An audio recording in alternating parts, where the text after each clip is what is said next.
So on this first one, we have that log base 3 of negative x minus 8 plus log base 3 of 4 equals log base 3 of 56. When I combine the two, the plus sign turns into multiplication. So I multiply 4 and negative x minus 8, and I get negative 4x minus 32 here. And now I can move in for the kill and just say negative 4x equals negative 32. Negative 4x minus 32 equals 56, and leave the x alone.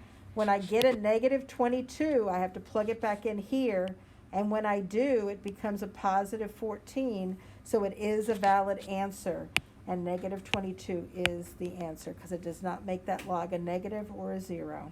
So I have to compress again, and there's a minus sign here. Minus means division.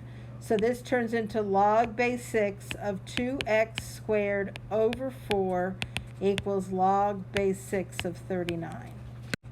So that means that 2x squared over 4 equals 39, because you have log of this mess equals log of that mess. But this can go to x squared over 2 equals 39. So when I cross multiply, I get x squared equals 78. So x equals plus or minus 78. Remember the quadratic formula? You have to consider the plus or minus. Okay?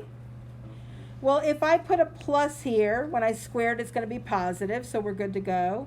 And when I put a minus here and I square it, it's going to be positive.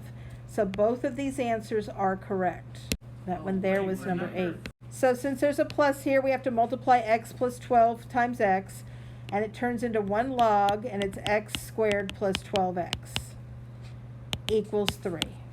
Got it? Now there's no log on both sides of this equation, so you can't make x squared plus 12x equal to 3. But you can put it in exponential form. Who's the base? 4. Who's the exponent? 3. Okay? So now we get x squared plus 12x equals 64, because 4 cubed is 64. And we get x squared plus 12x minus 64 equals 0. We factor what times what is negative 64, and added together is 12. Now let's say you do not do well with factoring. We can always use the quadratic formula.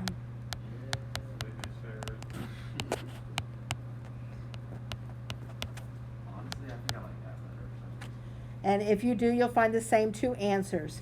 So here we get that x equals negative 16 and x equals positive 4. If I put a negative 16 right here, it makes it a negative number. He's out of the running.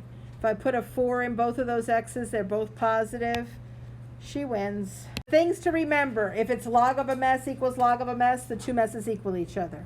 If there's a plain number on one side and a log on the other, you have to put it in exponential form. Okay? And if you get an answer that makes any one of these a negative number, it's not a valid answer. It's called an extraneous solution.